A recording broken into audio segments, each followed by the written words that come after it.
Lovely Abela at Benj Manalo nagkatampuhan dahil sa pera, hindi daw napigilan ng pride.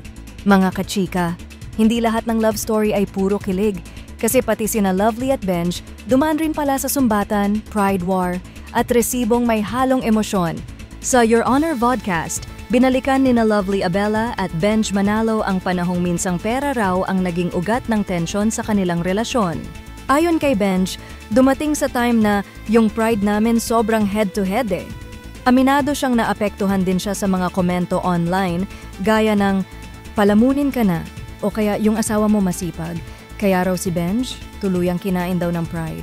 Si Lovely naman nagbalik tanaw na kasi ako ang laging nakikita. At mula roon ikinuwento niya ang mga naging awayan at sigawan nila ni Benj, mga eksenang parang teleserye. Pero mga kachika, hindi natapos sa bangayan ng kwento. Natutunan din daw nilang magpakumbaba para sa isa't isa. Sabi nga ni Benj, kung selfish lang yung iisipin namin, pwede na kayong maghiwalay eh. Kasi that time di naman din kami kasal. At may pahabol pa siyang hugot, pareho kaming umasa na iaahon namin ang isa't isa sa kahirapan. Kaya mga kachika, kahit pa may banggaan ng ego at pride, mukhang mas nangingibabaw pa rin ang respeto at pagmamahalan.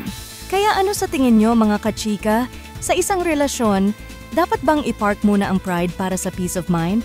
O bahagi talaga ito ng pag-ibig na totoo?